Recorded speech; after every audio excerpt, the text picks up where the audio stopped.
concentrée sur le texte. Par contre, on a les textes ما خرجوليش. Je ne sais pas pourquoi. J'ai pas vu des textes. Bonsoir. Je Les a partagés, donc c'était sur le côté droit. J'ai pas fait attention. M'excuse. Non, pas du tout. Hein. On a continué parce qu'en fait, j'ai pris le parole de Oyem. Elle a tout, elle a tout posé. Elle n'a pas laissé de la place à quelqu'un d'autre qui peut intervenir avec. Non, pas du tout. Ça fait un plaisir. C'était enrichissant. C'était si enrichissant. Dans tout le cas, j'étais émerveillée par votre parcours au premier lieu. Et puis par cette visite virtuelle si enrichissante qui vient, comme j'ai dit tout à l'heure, vient d'extoriser votre enfance et vos souvenirs. Et là, c'était un moment de choc pour moi parce qu'en fait, je me suis préparée à d'autres types de tableaux dans ma tête. Une personne post-Covid qui est en train de préparer des tableaux. Et je reviens sur des tableaux de joie, je reviens sur des moments, même si je leur ai dit tout à l'heure que la touche est brutale, mais la joie, même si qu'il y en a encore ces intitulés-là de tableaux de tristesse, comme vous dites et vous précisez, mais je trouve la joie qui est derrière, je trouve l'enfance qui est derrière, je trouve une partie qui traduit l'amour de ce pays, l'amour et le choix de ces petits détails, le jasmin, ces petits ruelles, la médina. Et j'ai bien aimé en vous cette présentation de la femme dans vos tableaux, la femme qui réfléchit dans son salon, la tête d'amour, et vous évoquez à chaque fois ces petits gestes d'amour à travers la couleur, à travers la forme, à travers des petits signes-là dans les coins de vos tableaux. J'étais émerveillée, franchement, j'ai apprécié tout ça. C'est un fil qui, lorsqu'on ferme les yeux, peut-être tout le monde passe par ce moment de rêve. J'ai rêvé avec vous. Merci pour d'avoir partagé votre monde. Merci d'avoir c'était enrichissant. Tout le discours, tout ce que vous avez présenté en termes de discours et de présentation, c'était si enrichissant. Le texte, et j'étais émerveillée par le texte qui accompagne ce tableau. J'ai voulu prendre note, mais ça se passe là. C'était vite. La musique encore qui raffine et qui rajoute sans doute la touche à tout le plat artistique. C'était un plat artistique pour moi. Reste que je vais revenir sur quelques questions, William, que peut-être ça t'est échappé. Allez, tant mieux, il y a d'autres questions quand même. Là, on va pas tarder. C'était deux ou trois questions. C'était juste, je vais revenir sur la question du Covid-19 dans notre table ronde. Elle est organisée. Donc, comment, je vous dis, comment repenser une créativité dans le plein sens du mot de la créativité en temps de la crise. Voilà, comment vous positionnez suite à cette pandémie aujourd'hui, parce qu'en fait, vous n'arrivez pas à vous définir même.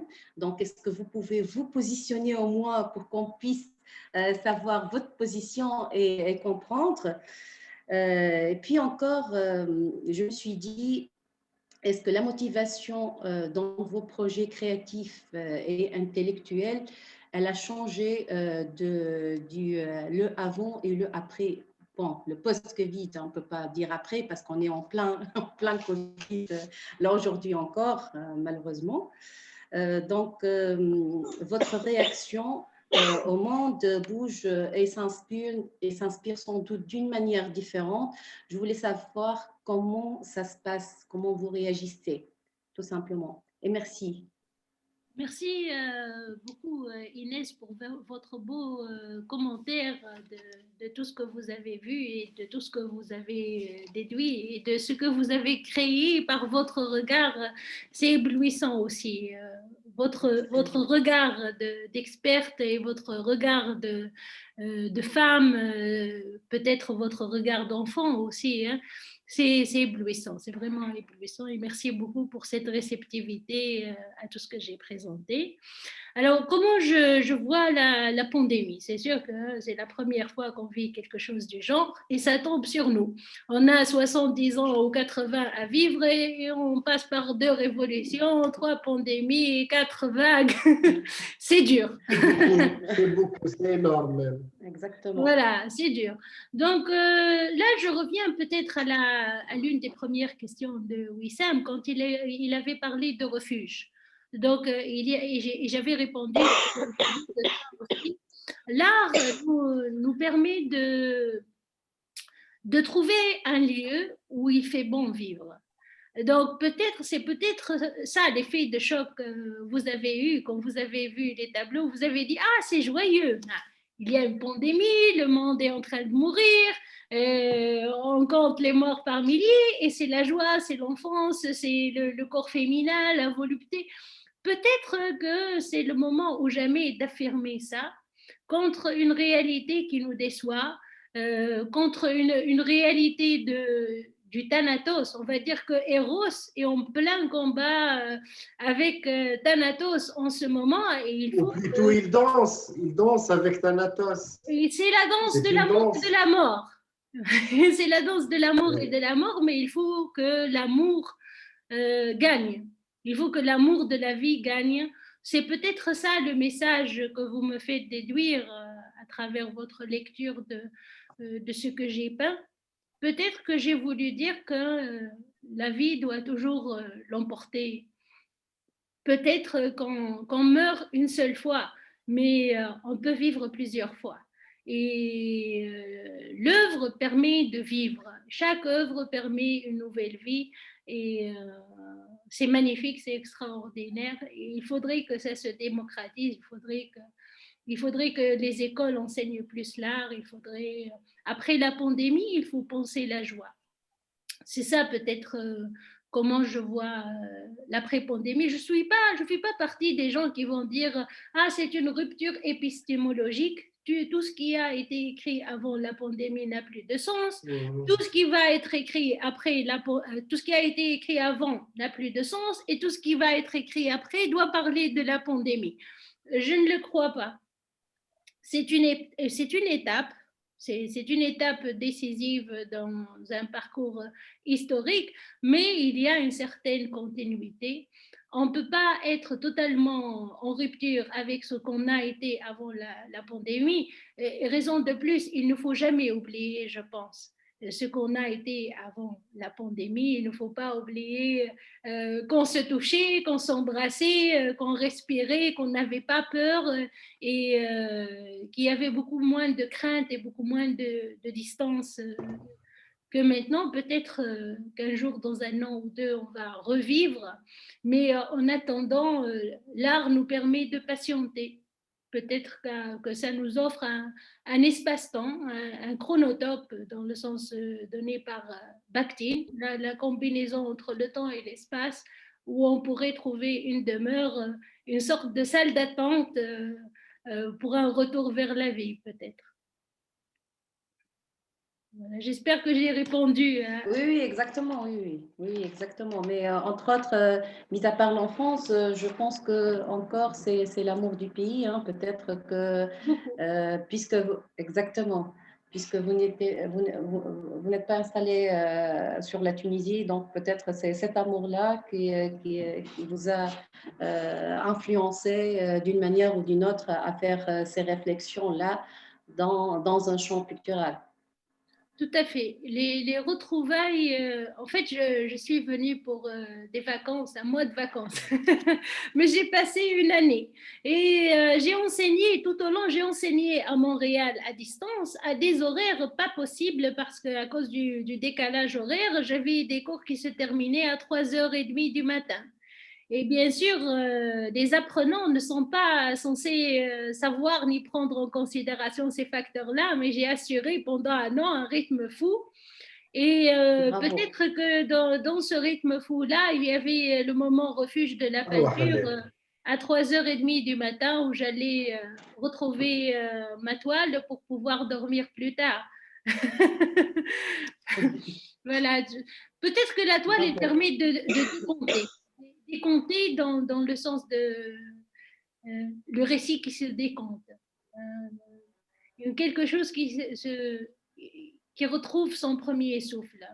Et le jasmin, la médina, les figures de l'enfance et les figures du pays natal sont certainement des figures marquantes dans le parcours de n'importe qui. Voilà, de n'importe qui sait d'où il vient. Et moi, je sais d'où je viens et je ne sais pas où je vais. Et je pense que discuter m'aide beaucoup à trouver un chemin. Très bien. Bravo. Bonne continuation dans tout le cas. C'était enrichissant. Merci Inès, enchantée. Merci. Hanen, en fait, j'ai reçu un message donc, d'une chère étudiante, donc c'est Nour Haya. Elle veut poser donc ses questions, donc si tu permets. Donc elle est avec nous. Donc Nour, tu peux poser tes questions à Hanen. Vas-y. Bonsoir Nour. Elle doit ouvrir son micro. Ah. Elle doit activer son micro. Hein? Ouais.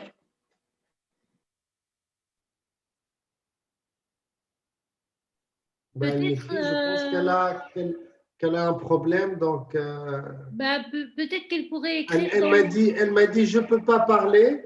Elle m'a envoyé ses questions, donc. Ok, pas de souci. D'accord, elle me dit voilà qu'elle a un problème technique. Alors je peux lire les questions si tu permets, Hanen. Oui, bien sûr. Oui. Donc,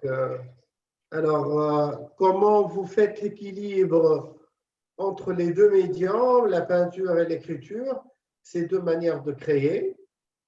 Comment ne pas se perdre quand on a plusieurs manières d'extérioriser? Ne pensez-vous pas que lorsque l'on vend un tableau, ça risque de devenir un objet décoratif comme n'importe quel autre objet?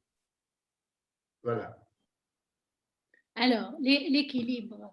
Je ne sais pas si je ne suis pas sûre de chercher, si je suis en train vraiment de chercher un équilibre entre. Comment vous faites l'équilibre entre les deux médias? Je pense que je ne le cherche pas, cet équilibre. Il y a une sorte de. Moi, j'ai une fascination pour le cirque. J'ai une énorme fascination pour le cirque. Et le meilleur cirque au monde, c'est le Cirque du Soleil. Il est à Montréal. Donc, le cirque, c'est quelque chose qui me fascine énormément.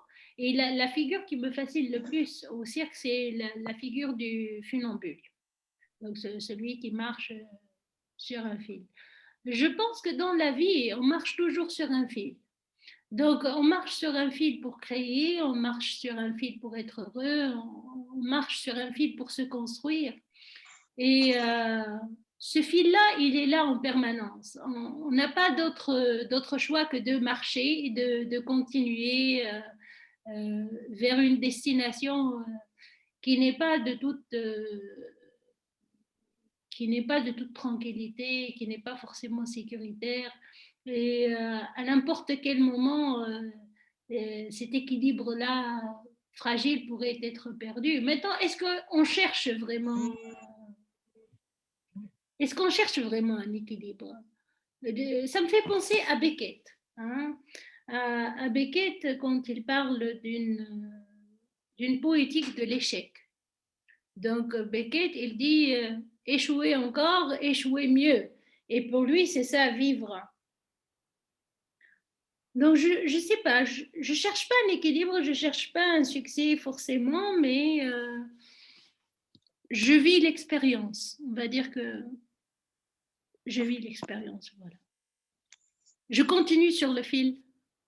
Je ne sais pas vers où je vais. Voilà.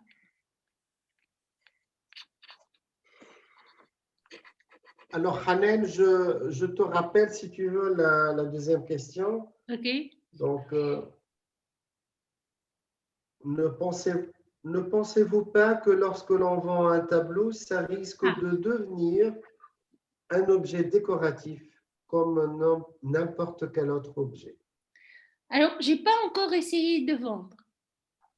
J'ai pas essayé de vendre. J'ai reçu des propositions, hein, honnêtement, d'en faire sur commande parce que j'en partage sur les réseaux sociaux. J'en ai partagé sur Instagram. Surtout, c'est Instagram, il attire beaucoup de gens, des galeries, des artistes. Juste le fait de mettre des tags au tableau, ça attire les gens.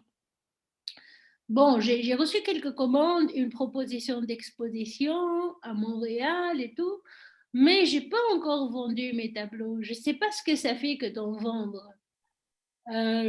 En les créant, je les ai pas conçus pour les vendre et je les considère comme une part de moi-même. Je sais pas si un tableau est destiné à être vendu. Après, il faut que les artistes vivent aussi, hein. Il faut qu'ils gagnent leur vie, le matériel est cher, etc. Est-ce que ça devient un simple objet décoratif quand un tableau est vendu? Ça dépend de celui qui l'achète, peut-être. Alors, si celui qui l'achète le considère comme une œuvre d'art et lui donne sa juste valeur, en amour, en admiration, en choix d'emplacement, en récit, comment il le présente à ses invités quand ils visitent son bureau ou sa maison, comment il le montre aux autres. Alors, si la personne qui l'adopte, on va dire que la personne qui achète un tableau devrait l'adopter. Si cette personne-là l'adopte, alors ce n'est pas un objet décoratif, ça reste une œuvre d'art. Et s'il y a dans l'acte d'acheter quelque chose de capitaliste qui est de l'ordre de l'exploitation de l'artiste, pour 3 pièces, ils vont lui acheter un tableau, il le dépouiller, le mettre dans un salon extrêmement riche, là ça devient quelque chose qui déshumanise l'œuvre d'art, je crois. Mais je ne l'ai jamais pensé avant. Je ne sais pas ce que je vais ressentir, mais j'espère si un jour je vais en vendre, j'espère que j'en vendrai à des gens qui adopteraient mes tableaux, qui ne les achèteraient pas. Bien. Merci, Hanen. Voilà. Je ne sais pas si quelqu'un d'autre veut contribuer. Donc,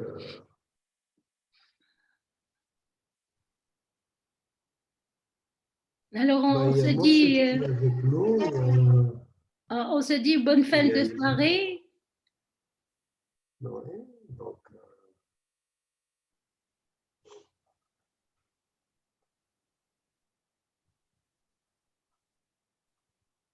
Hanen, donc, on va s'arrêter. Donc,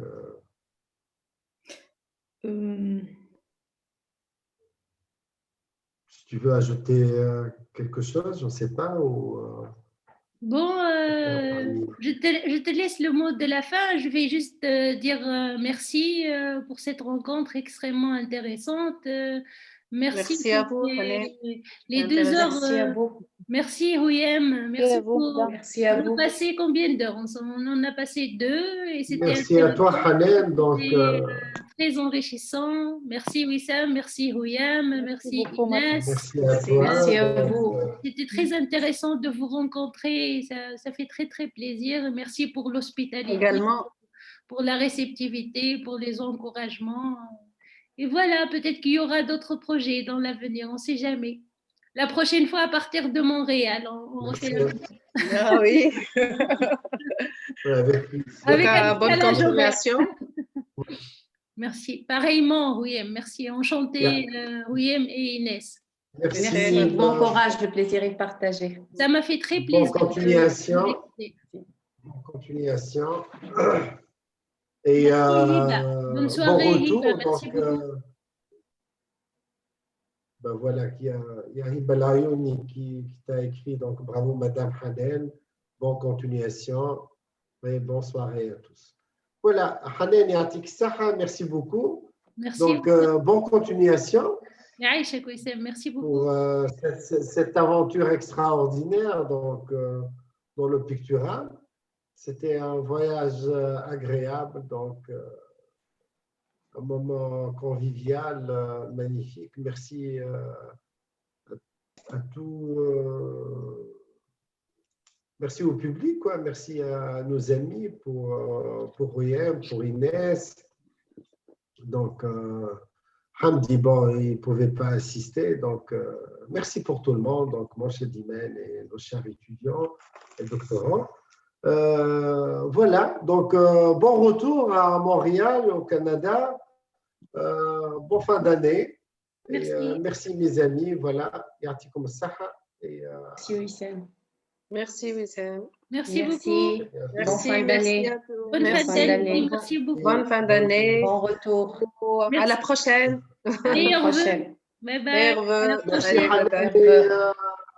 Parce que bonjour à Mauro, donc rentrez bien toujours. Merci. À très bientôt. Bye bye. Bye bye. Bonne soirée. Bye.